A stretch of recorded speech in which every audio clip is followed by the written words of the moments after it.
Hi everybody, welcome back to my channel. So I wanted to go over the new details in Bryan Kohberger's Alibi that have been released and Ann Taylor's latest filing. So they did have a deadline of end of business on the 17th to file their alibi information. And before I pull that up, I want to remind everybody what this is about. These victims: Madison Mogan, Kaylee Gonzalez, Xana Kernodle, and Ethan Chapin. They all lost their lives in the very early morning hours of November 13th, 2022. And Bryan Kohberger has been charged, and his trial is upcoming. There's a lot of rumors and debates going on around him, his alibi, the case, the evidence. It's going to be this is going to far outdo any other trial that we've ever seen once it finally starts. And it's beginning to. We're starting to get a little forward motion. But this alibi, I don't know, y'all. I don't know. It's crazy. It's another alibi that wasn't like I did when the first alibi suggestions were put out there by Ann Taylor. I was like, what? Because that's when she first said, oh, he was just out driving. Well, now there's a little more information. So I'm going to read this document for you guys really quick, and then I will go over some other things that I found. The Gonzalez family has made a statement through their attorney, Shannon Gray. I'm going to show you that too. So I'm going to read this. Again, they had until 5 and they filed this at 4:41 p.m. Notice of defendant's supplemental response to state's alibi demand. Comes now Bryan C. Kohberger, by and through his attorney of record, Ann C. Taylor, public defender, and hereby files a supplemental response to the demand for alibi and in compliance with Idaho Code 19-519 and Idaho Criminal Code Rule 12.1.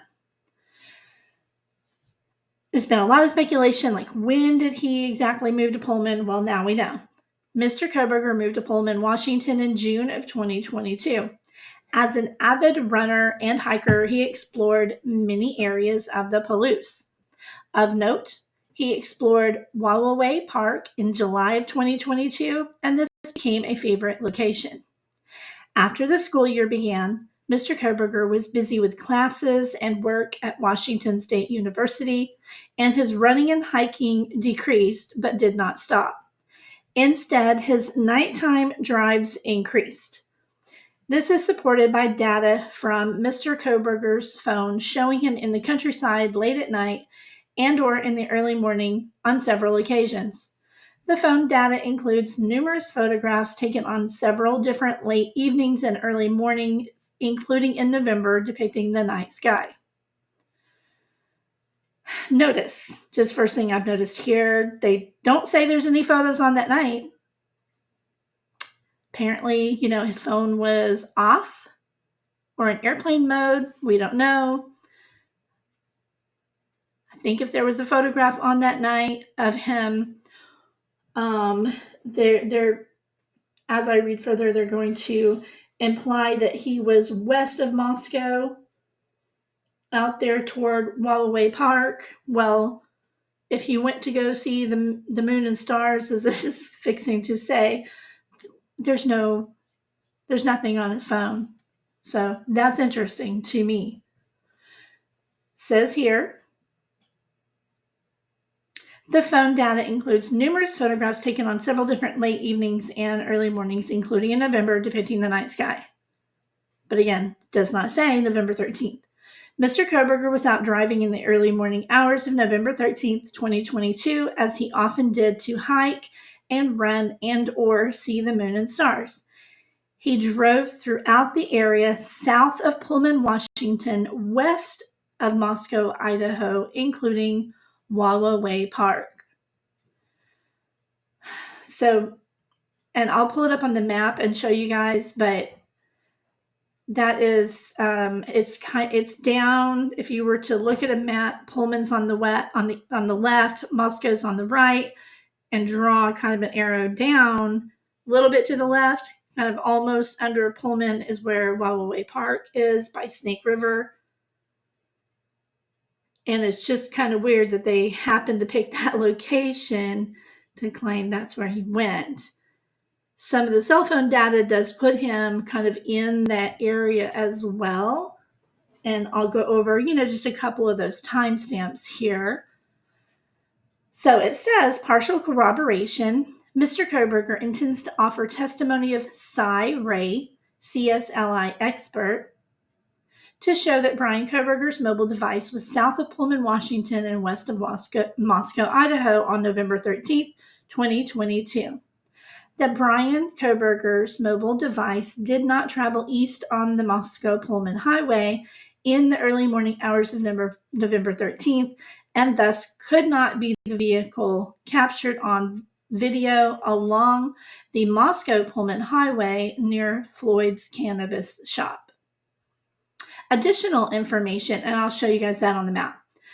Additional information as to Mr. Kohberger's whereabouts as the early morning hours progressed, including additional analysis by Mr. Ray, will be provided once the state provides discovery requested and now subject to an upcoming motion to compel.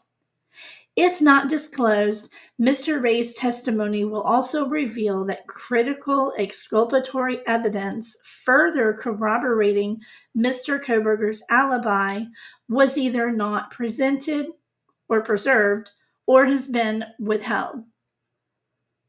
The rest of it is just his CV, all of his information, but I have all that. So I got to looking through this and comparing it with the PCA and looked up this guy, and I will go over some of that.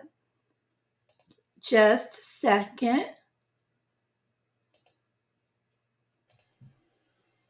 All right, so first thing I want to point out is that nighttime hiking, walking, stopping to see the moon and stars, stargazing, sky gazing, all of that is very common. It is one of my hobbies. I sometimes get up at 3 o'clock in the morning and go for a hike and find a really great spot to sit and watch the sunrise. Find a really dark location to get a great view of the sky. So for that portion, I'm going to show you some photos of some of these I have taken to show that, I get that side of it as well. I do. I get it because I do the same thing. If you go far enough out in the country, it is incredible what you see when you look up. So one of my sunrise photos that I took. There's another. I love to sit outside, but you have to go super early in the morning, like 3 o'clock. So this was taken with a long exposure lens, but I just love this photo, not mine. And that's another one. If you sit outside and it's dark enough, you can look up, you can make out all of this detail. It is incredible. I love doing that. This was another photograph that I took. No filters. That's what this guy looked like. It was amazing. So this is one as well. This was taken with my Canon. You have to set your shutter speed at a certain interval to take photos to capture, and then you stack them all and you get this. This is just incredible. This I took a few years ago. And then this is me at the same location, and it was at night as well. Isn't that cool? What you can see when you're in the dark. Now, this was really dark. It was actually dark outside when we took this photo. So, all right. Oh, hang on. Don't want to play that. So I get the thing about nighttime photography. I enjoy it myself. That's great and fine. One thing I want to point out is, let me get that pulled up here.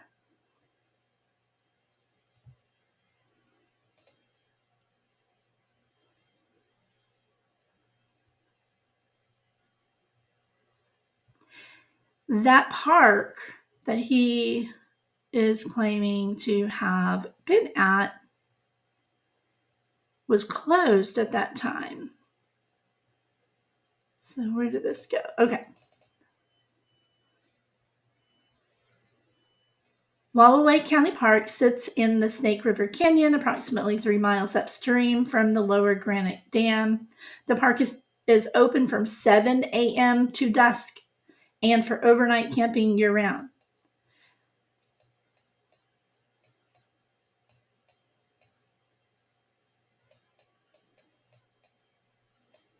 So during the time that he says that he was out there, it's closed.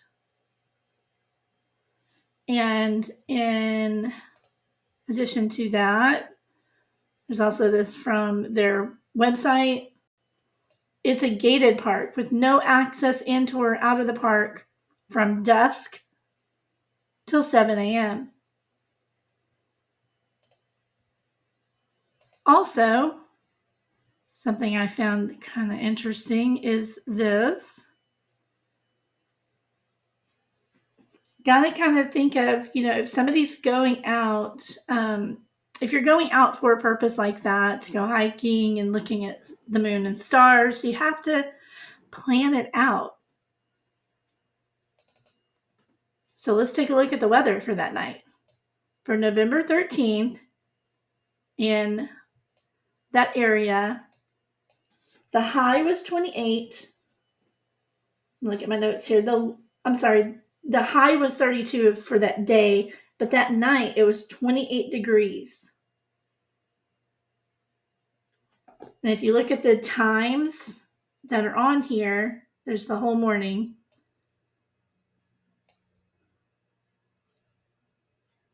That is, let's see, he would have been in the area. Let's just go with this first time. 28 degrees, overcast.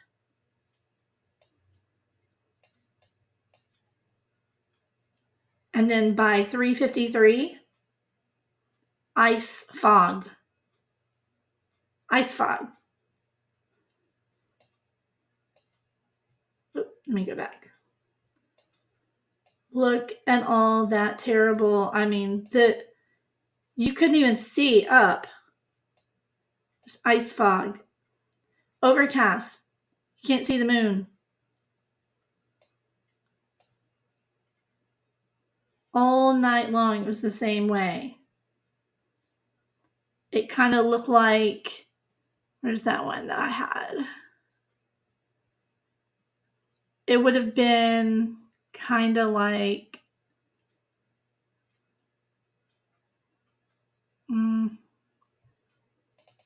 like this, but cold,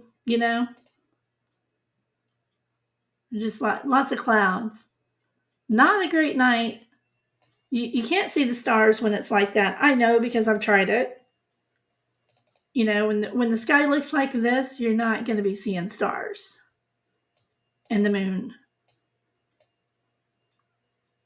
Winter does give you some really good sunsets and sunrises, though.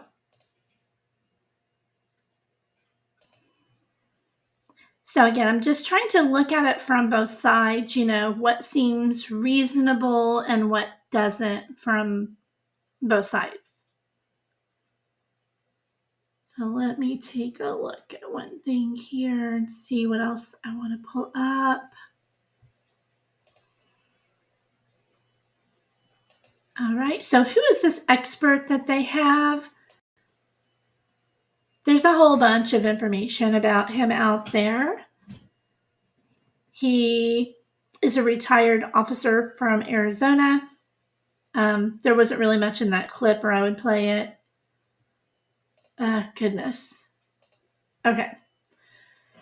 So he was the founder of ZX Corporation. He sold it to another company, and I'll get that name here in a minute. He's a former police officer who specializes in analyzing cell phone data in criminal cases. He has been called as a witness in numerous criminal trials in an attempt to show that a person's cell phone could have been in a particular area.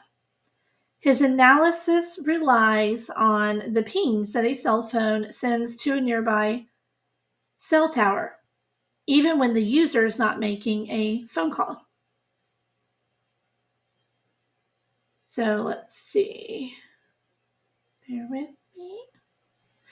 A defense document filed in court on Wednesday states that Kohberger told his defense team that he was out driving that early morning, as he often did, to hike and run and or see the moon and stars. He drove throughout the area of Pullman, Washington, and west of Moscow, Idaho, including Wawa Park. So this is Cy Ray.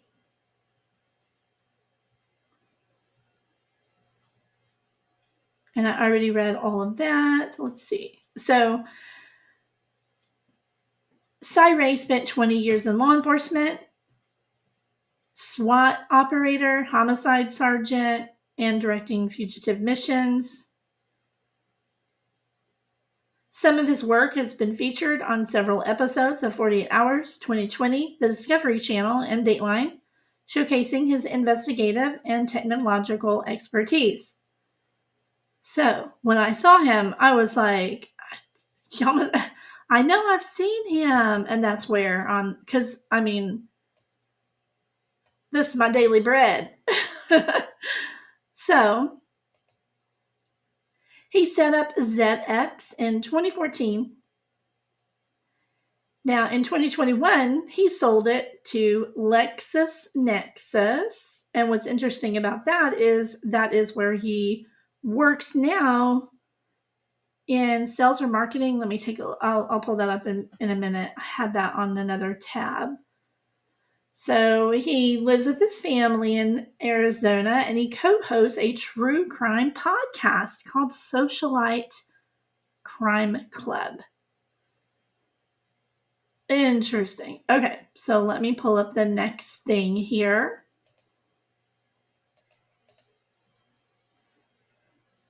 Alrighty, so this is his Facebook, and I'm only pulling it up because I thought it was kind of interesting. This is all public on his Facebook. So he also enjoys nighttime photography. It's a great photo of, ironically, the moon and stars at night. I just thought that was I could not show that. So he, like many, many, many of us, also enjoys nighttime hikes and photography.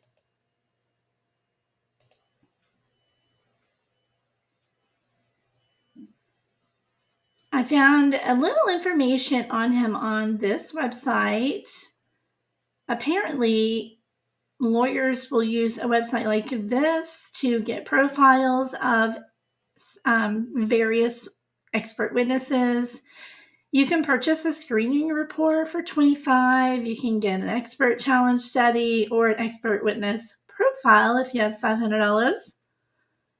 But he has been in a lot. And again, it says here he is a cell tower forensics expert witness. He graduated Round Valley High School in 1992.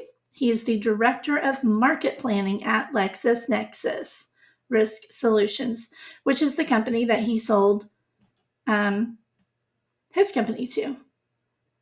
He's also an advisor at the National Child Protection Task Force. Sounds like a great guy.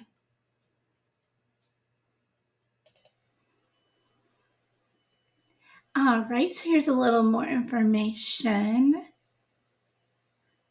This map shows new movements revealed on that night. And everything that I'm showing you guys, I'm going to put in the description box below so you can take your time reading them. I'm just skimming through. Let's see. That's the same stuff I've kind of already gone over. It says here, again, they say that his mobile device did not travel east of the Moscow-Pullman highway. He went west. Go west, young man. Interesting that they're adamant that he was not the vehicle captured on the video along the Moscow-Pullman highway by that cannabis shop. And I'll be showing you guys that too. And then there's a little more right here. It says Floyd's cannabis shop is an 8-minute drive or 3.3 miles from the house, 1122 King Road. Alrighty, so Pascal did a reading of this, and I'm going to play a little bit of this because I was honestly rolling at the way he read this, and he calls Bryan Kohberger Coco. I love how he calls people mother lovers. I like him. I think he's a cool dude. I think, I expressed my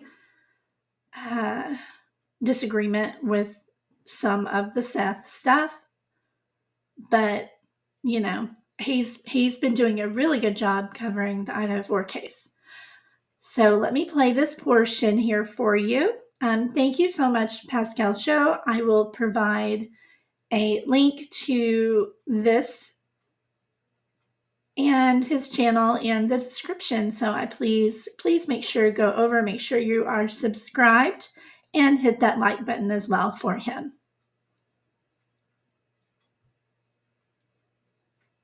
Okay. Mr. Kohberger, Coco, who loves to see the moon and the stars. I mean, I wonder if he's like up there, like practicing some sort of soliloquy or something. Like, is he writing Shakespeare? Is he working on a new poem? Is he painting some sort of gorgeous, elaborate landscape oil painting of the like his own version of Starry Night or something? Like, why would he need to be there at that time of night? So just to add my thoughts on that, yes, there's actually many legitimate reasons to be out driving at night, early morning, as I've gone over, taking photos at night of the sky and the moon and time-lapse photography, sunrise photography, hiking, all of that. It is pretty normal. It's more normal than people know. But I just love how he's reading this. I'm going to continue just a little bit more.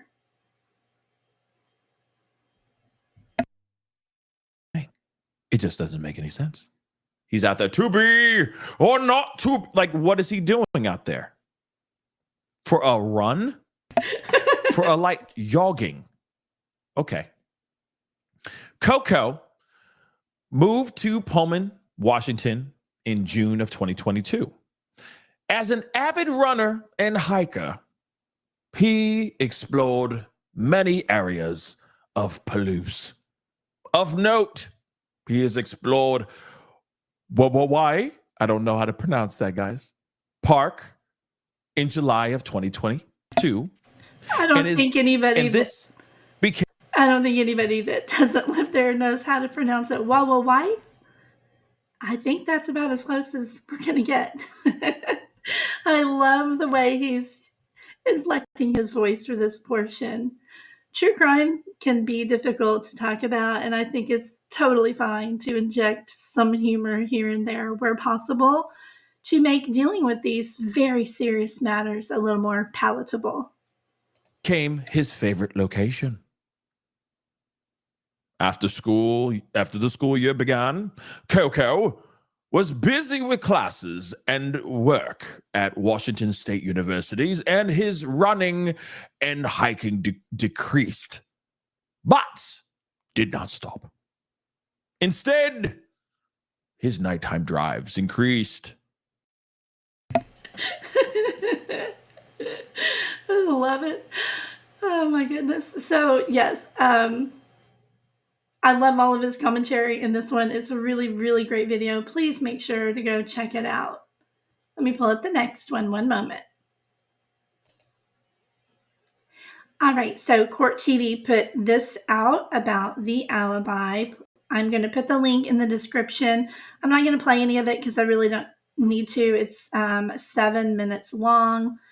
I'll just put the link in the description. I just found a couple of the best and shortest segments on the alibi to share with you guys. Here is another one. This is by Law and Crime Network. It's 12 minutes. Very good watch. Please make sure to go check that out as well.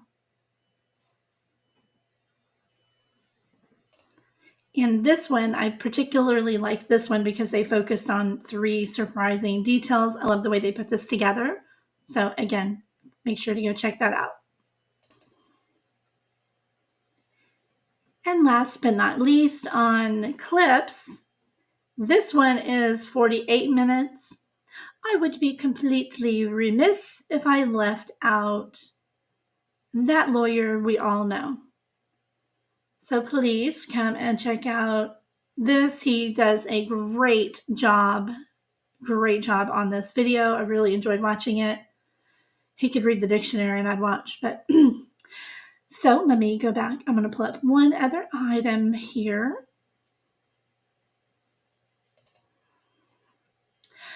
All right, so interestingly enough, I found this and I'm sharing it because we should be sharing information from both sides. This is really, really important information about this topic of experts and software and what they come up with. So I'm going to read this to you.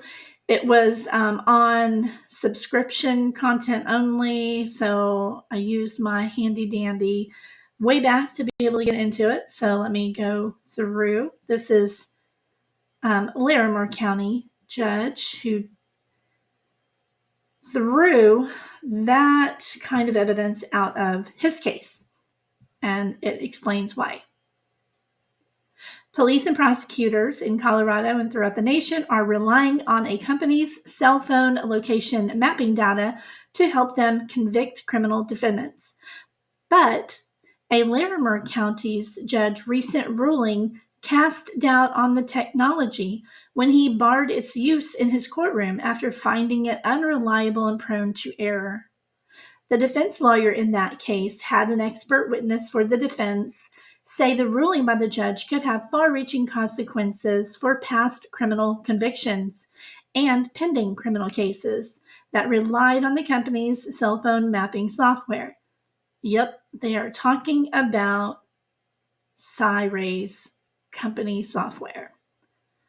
Prosecutors and law enforcement throughout the nation have been using data provided or produced by this application to show juries evidence and get convictions in criminal cases, said the defense lawyer Lee Christian. Now it's been ruled out as junk science. How many juries were overly influenced by something not scientific and false? Ooh. Okay. The September 20th. This was October of 2022, by the way. The September 20th ruling from this judge, Juan Villaseñor, prohibited prosecutors from using cell phone mapping technology from a company founded by a former Arizona police officer in the trial, and that's Cy Ray, in the trial of a 43-year-old defendant charged with 3 felony counts of stalking his former girlfriend. Prosecutors ended up dropping those criminal charges, though a jury ended up convicting the defendant last month in a companion case of a misdemeanor assault charge that did not hinge on the cell phone location data. The judge did not take aim at all cell phone mapping data, which is widely used by law enforcement. Rather, his ruling was limited to tracks mapping software from Chandler, Arizona-based JetX. This company produces aerial maps prosecutors and police use to estimate the location of a defendant's cell phone during an alleged crime. In 2021, the analytics data corporation LexisNexis acquired JetX. And again, Cy still works for the company that he sold his company to. In sum, tracks and its methods have been routinely and sharply admonished by the scientific and legal community, and the people haven't directed the court to any evidence showing otherwise. Villasenor wrote in his ruling excluding the use of the tracks technology in the stalking criminal case. I wonder if the state is going to do something similar with Judge, ask him to not rely on this expert's testimony and software. I wonder what Judge will do with that. He would have the right to do this or whatever he feels. It's his courtroom. It's his case. So but this is a judge talking here. In some, tracks and its methods have been routinely and sharply admonished by the scientific and legal community, and the people haven't directed the court to any evidence showing otherwise. That is a huge statement. And then he goes on to say, it is very likely that a jury would be misled by Trax's flashy maps and seeming accurate results, the judge added. But underneath those surface displays lies a sea of unreliability that the jury won't see. He gave him the boot. Crazy. So it goes on to say, the Gazette found at least 18 other criminal cases during a 2-year stretch from 2016 to 2018 that relied on JetX's tracks technology, at least partially, throughout the nation, including a double homicide conviction in Weld County. The law enforcement agencies that use the ZX tracks technology include all of these. Okay. Denver police say they do not use track software from JetX. Now it says here, the ramifications of this ruling could be statewide and even nationwide. Every case that was decided based upon information presented by ZX, say that 3 times fast, using tracks could be reviewed and overturned. You know, I just want to add an aside comment here. We don't want anybody wrongfully convicted, right? Anybody. Got to be careful what you put in front of a jury. You need to make sure that it is reliable and accurate. If there's people convicted based on faulty software, that is not good. So I'm going to do a little more digging on that, see if I can find some of the cases and see if anything happened with them. Okay, so it says Trax produces aerial maps that plot the location of historical cell site location and GPS data for cell phones. Police and prosecutors use those maps to identify for juries the estimated location of cell phones carried by defendants and their victims at the time of a crime. Other companies produce cell phone location maps police use, but the maps produced by the other companies don't go as far as ZX does in determining an estimated location of a particular cell phone. The competitors of ZX identify a cell phone tower antenna that cell phone records indicate was in use. But those firms typically show only the direction of the cell phone tower antenna the cell phone was using, indicating a broad general swath where a cell phone could have been located. In contrast, ZX draws a concentric circle around a cell phone tower and produces maps that indicate a cell phone using that tower likely was located within that circle. The founder of ZX, Cy Ray, a former sergeant in the Gilbert Police Department in Arizona, claims the maps produced by the track software he created are 94 to 96% accurate. Pfaff said police and prosecutors find ZX's maps particularly compelling because they reduce ambiguity for a jury and allow law enforcement to dramatically reduce the area where they estimate a cell phone was located. Villasenor found that Ray, who did not return telephone messages seeking comment for this article, was not a credible witness. Wow. Oh, listen to this. He stated his credentials inaccurately claiming to be an engineer, the judge wrote in his ruling, stressing that Ray had testified that he is, quote, more of an engineer than an engineer. What? Oh, my goodness. The judge goes on to say, as noted, his sole academic degree is an associate's. He has just an associate's degree? Hell, I have an associate. What? And there's no evidence that it's related to engineering, nor is there evidence that Ray's taken any engineering classes, the judge continued. To be sure, he's created a booming business and has successfully pitched tracks to several law enforcement agencies. But a sound business model doesn't equate an accurate error rate. Oh. Whew. Dang. Villasenor said in his ruling that he found 3 earlier cases in which challenges to use the ZX's tracks technology were not successful.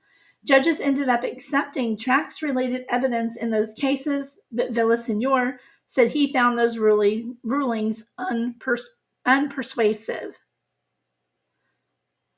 He goes on to say, most compelling are the complete absence of data to support Trax's purported error rate and the scientific community's wholesale rejection of Trax's methods. Wow. Okay. Mr. Ray, I think he needed some ice for these burns. Dang. Villasenor wrote in his ruling, noting that he had found 3 other rulings from judges rejecting tracks-related evidence or expressing skepticism of that evidence. In the case of the man charged with 3 counts of stalking in Fort Collins, prosecutors wanted to use track cell phone data mapping as evidence to show the defendant was repeatedly near the apartment of his former girlfriend, thereby confirming he was defying a restraining order barring him from stalking her. The tracks maps produced for the Fort Collins Police Department placed the man in the vicinity of his former girlfriend's apartment nearly every day between December 30th, 2021 and January 11th, 2022, the judge noted in his ruling excluding the maps. Pfaff testified for the defense that tracks is not reliable. Pfaff provided as evidence GPS records from Jones's truck that undercut the cell phone location maps produced by tracks in the case. The truck's GPS records showed that when Jones's was supposedly at the apartment of the former girlfriend, he was actually driving on an interstate. Damn. The GPS from the truck showed that on multiple occasions that they were trying to suggest that he was in the area of the apartment. He was miles away. Now remember, as I noted earlier, the park that Bryan Kohberger claims that he was out driving around by is only 3 miles from the home anyway. It's 10, 11 minutes away? If that's where it just, wow. Okay. The GPS from the truck, let's see, I think I already said that. He was on the other side of town. He said he was on the west side of Fort Collins, and I could show he was on the northeast side of Fort Collins. So we're going to have that same battle of the expert testimony right here. This is what's coming up in the Kohberger case. The GPS mapping backed up the man's contention that he had been driving back and forth between his home and his job instead of stalking his girlfriend. In addition, security footage of the apartment complex undercut the former girlfriend's contention that she and her son had seen her former boyfriend's red Dodge Ram driving through the apartment complex on 2 occasions.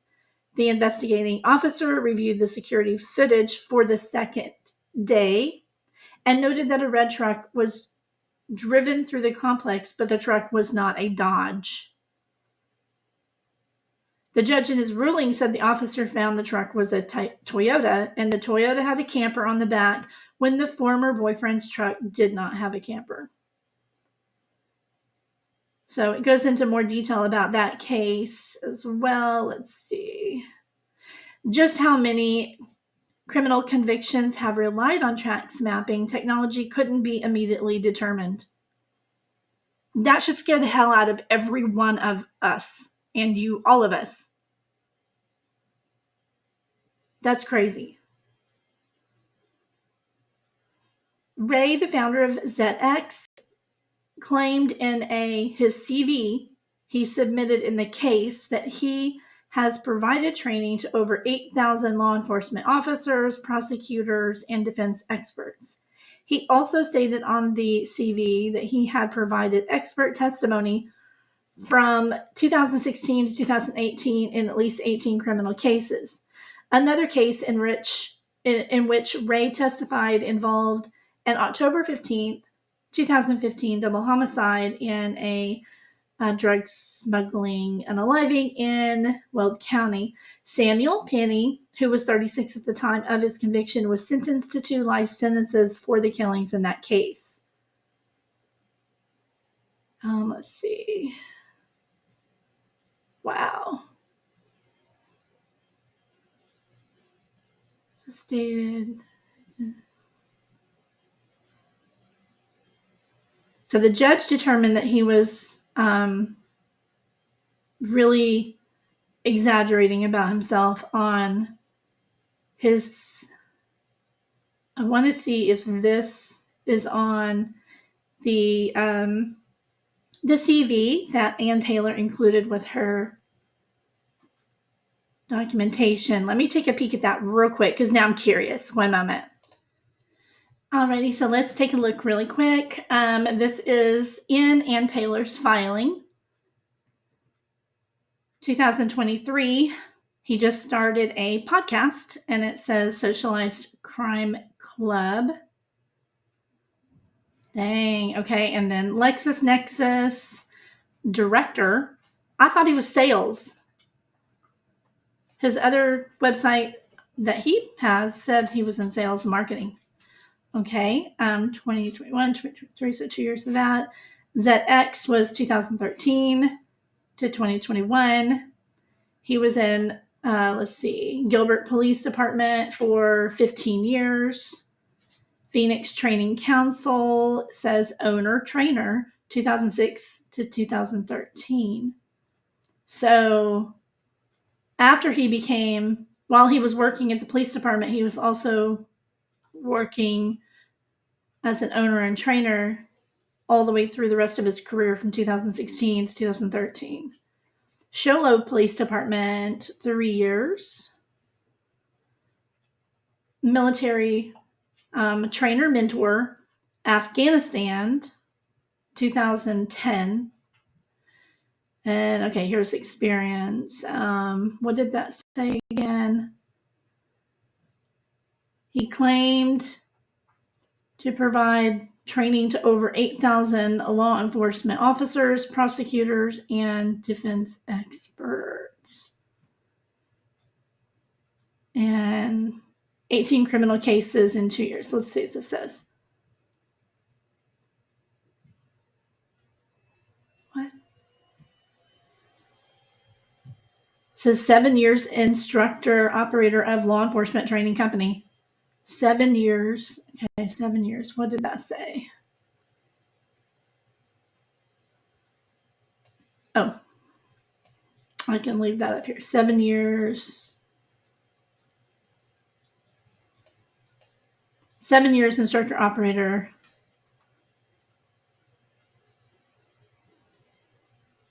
Oh, yep, that's about 7 years.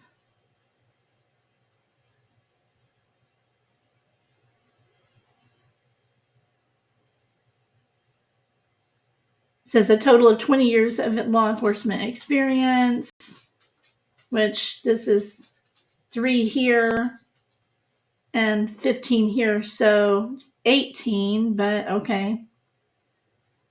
10 years of expert witness case consultant experience through ZX. Testified over 100 times. All case work prior to 2023 was as a prosecution witness. Wow, okay. Advised peer review on 2,000 criminal investigations.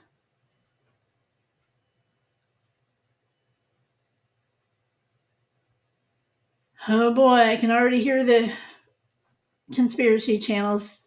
Oh, he's going to prove it was a cartel. Please leave that word out of this case. God. And gangs and all that BS. And tunnels. Oh my God. Okay.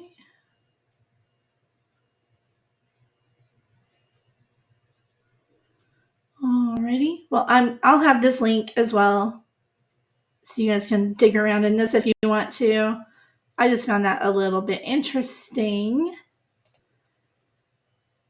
And that was it on that one. So, got to look at both sides. And this was an actual judge speaking. Pretty crazy. And there's more. There's more of that out there. I just wanted to bring up just one of them, just to see both sides of the situation. So let's see. Let me look at my notes here. I am going to pull up the map. Give me just a second. Okay, so I have the map ready to go. I had to take a break to do a few things. Now, I got back on and I watched a little, about 8 minutes of this as well while I was finishing something else offline. So this is a really good one. I'm going to put the link in the description to this. This is, wow, I really like this. Gray Hughes is on it. And so I'm going to put this link, and I'll also put the link to his video that he did here. Hilarious thumbnail. So I'll put those in the description as well. Am I Gray Hughes' #1 fan? No, I never chat or anything, but I do like a lot of his content, and he works hard on data and facts and the things that he makes and all that. He's been wrong before. I called him out. He didn't like it. Oh well. I didn't get, it is what it is, So, but he did a great job on this from what I've seen so far. I'm going to be watching the rest of it, and the video that he did, I have not watched that yet, but I'll be checking that out too. So just thought I'd throw that in before I get into the map, because I took a break. All right. So if we go into the map, I'm not going to go too far into this, but I will I'll figure out how I can share all of this so you guys can dig around and see. So here is where Bryan lived, Steptoe Apartments. Now hang on. Airport Road. Now I need to.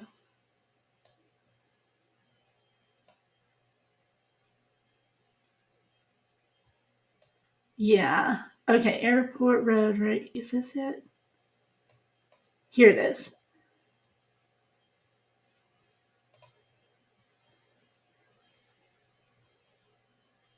So Floyd's Cannabis Shop is right here, by the way. Now, I like that they added this in. I'm going to take that back off just because I can kind of see it better for this view. Because, in my opinion, the state says that he was caught on camera there. Well, and I'm going to show you this. I'm going to go in full street level in just a second. But what I wanted to point out is a lot of people have said that he would have come down this way and traveled up this way. I always suspected that he would have taken this back route because he wants to be on a major highway if you've got ill intent. But anyway, so this was the home over here. Is it just showing a picture?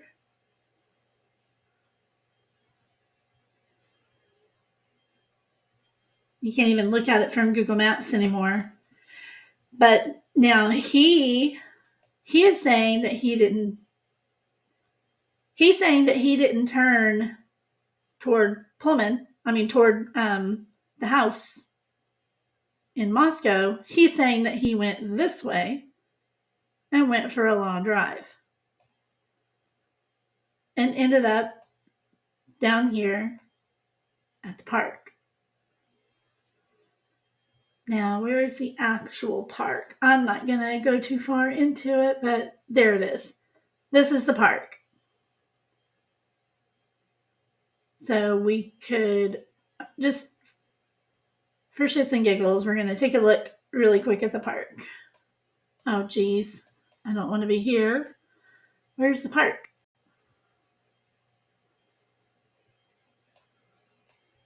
I want to be over here. It's not really going to let me look. That's the only place it'll drop you right there. Okay. Well, there's this park that he said he hiked at a lot. Looks amazing.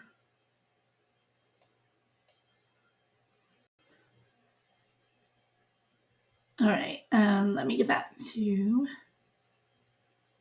this for a second so we can kind of get our bearings. Now, that is a long drive. He said that's where he went. But now keep in mind, his cell phone turned back on. Remember, it turned off at, what was it? Don't quote me on the time, but around 2:50 a.m. And then it came back on at 5:30. And that was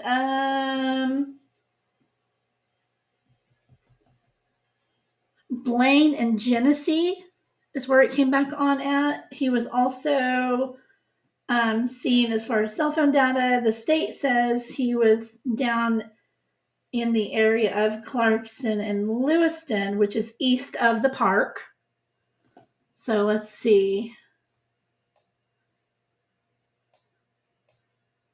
Right here. So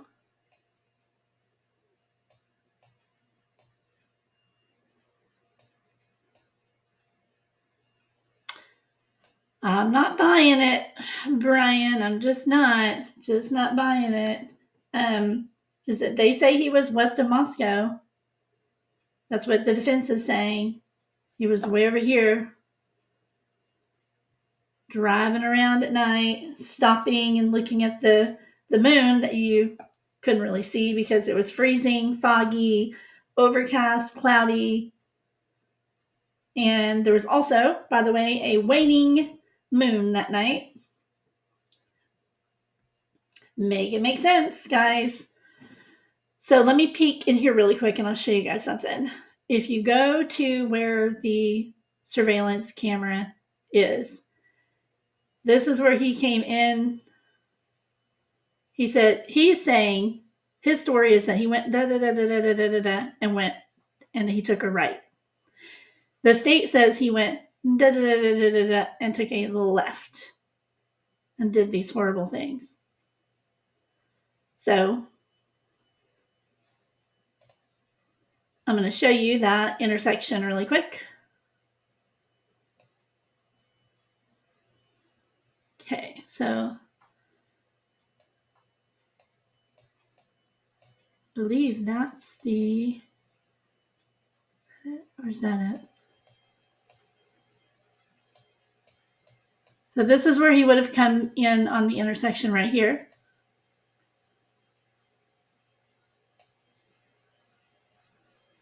And that sign right over there says Moscow left, Pullman right.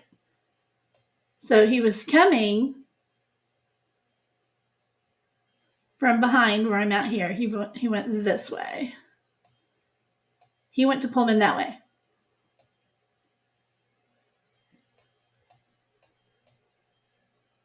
Came up to this intersection. And I'm going to go into the intersection a little more. Boy, you know what? My heart's hurting. Bryan, I really wish you had just fucking turned right. If this is, man, I feel like talking to him, because I have a child that age. And it just hurts. It just hurts to think that somebody could do that. Every one of them had such promising lives, including him. It's madness. I wish you would have just turned right. So, Moscow's that way. There's cameras here. And right up there.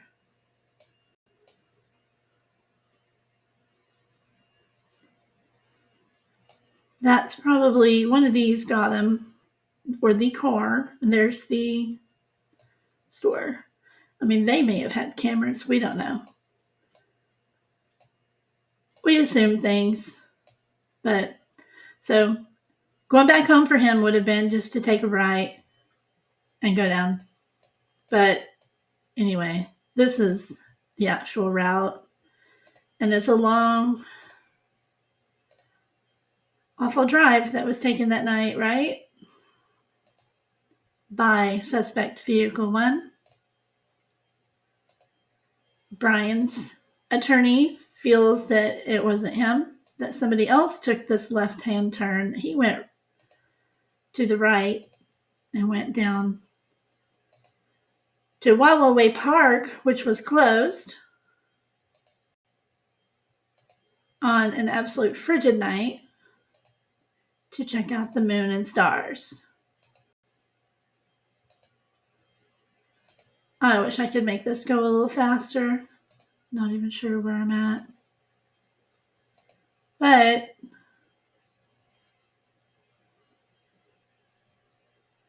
crossing state line into Idaho.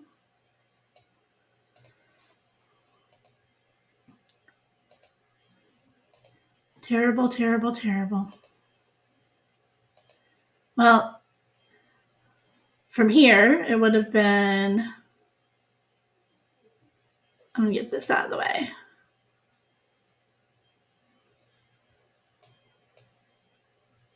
I'm going to turn it back around the way I'm used to looking at this map.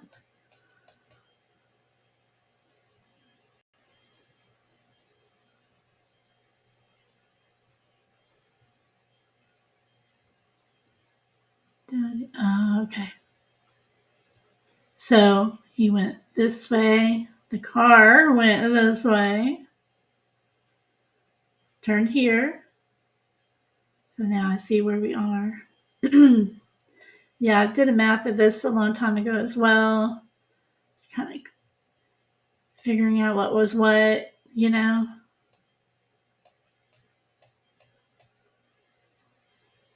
Didn't go that way. Turned on Palouse.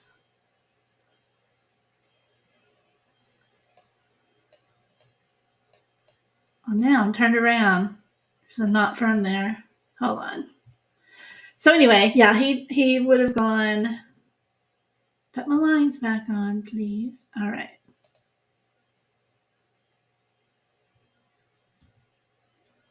This way.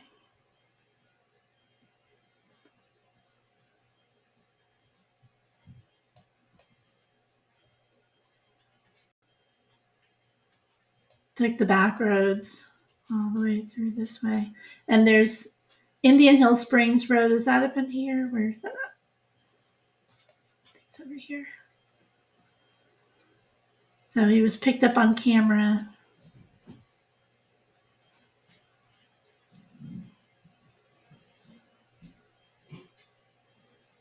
It's just so sad even looking at this. Man, oh man. Well, justice may seem like it's going really, really slow, but all of the truth and all of the facts will come out when we get to trial. I have dug into this map so many times. I just, don't even feel like doing it now. And you can't even see the house anymore. It's all gone. It's right there. Yeah. But, so I came this way, went around, left, went up this way. He did all those loops and stuff. So, Gray has some videos about that as well that I thought were pretty good. All right, guys. Well, that is it for me. Let me know what you think about all of this and what you think about this alibi. I think in 18 months, he could have done better than I was going to go look at the moon and stars. It's pretty annoying. Went to go see the moon and stars. Really, dude? Personally, before I forget, personally though, I feel like these victims deserved way better than that. But let me show you the statement from the attorney for the Gonzalez family. Okay, hang on, let me figure out where to put it. Here it is.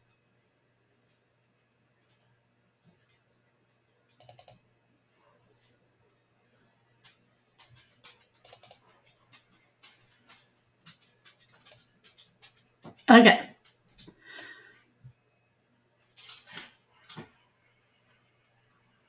So Shannon Gray, on behalf of the Gonzalez family, said, a big part of this has been waiting on the alibi information.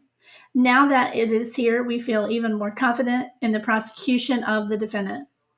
The defense's claim that the defendant was driving late at night, hiking/running, and stargazing. We are not sure why it has taken over a year for this to come out, as those don't seem to be complicated activities.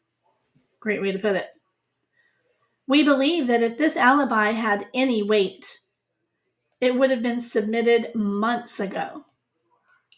It also in direct conflict with the probable cause affidavit that states that the defendant's phone was turned off between 2:47 a.m. and 4:48 a.m. So if the defendant was driving around and there is cell phone information that he was in a different place, it would be either before or after the times of the murders. Hence, not really an alibi. Shannon Gray, Gonzalez family attorney. Very well said. It kind of reminds me of let me find it here. there's a comedian that I grew up watching because my parents were a big fan of his. And again, we use humor around these streets. So let me pull that up one moment. Here we go. Okay, so there is a comedian. His name is Mike Warnke. He is a Christian comedian, and he is very funny. Way back in the 80s, this is my favorite out of one of his shows that he did. I'll provide the link to the whole thing. But in this, he's talking about moms and how we get information out of our kids, and how they respond to us. It's hilarious. You have to watch this. But I feel like basically Ann Taylor is saying, I don't care what you think. I don't need to tell you what I think, what my client thinks that he was doing. We want to know what you think he was doing. Show us everything that you have that connects him to the crime, that points to him, that proves where he was in your book. Then we'll tell you more, because that's what the end of her motion said. More's coming, just give us more first. So that reminds me of this little clip. I'm going to play this for you 1 second. Now, this is a perfect analogy for what Ann Taylor is doing, honestly, in my opinion.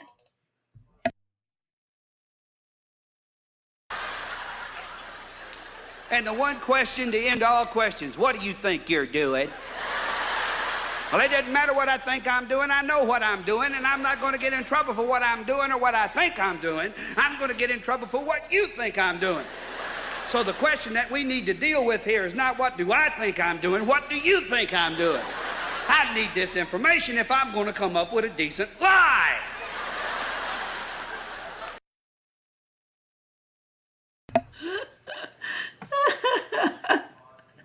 It's not what do I think I'm doing. I know what I'm doing. I'm not going to get in trouble for what I'm doing.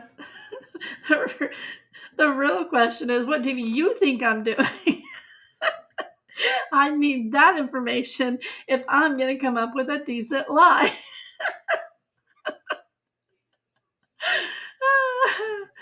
That's basically the defense team right now. I need to know what you think, Bill Thompson. I need that information if I'm going to come up with a decent lie defense. Alrighty. Well, yeah, that's comedian Mike Warnke.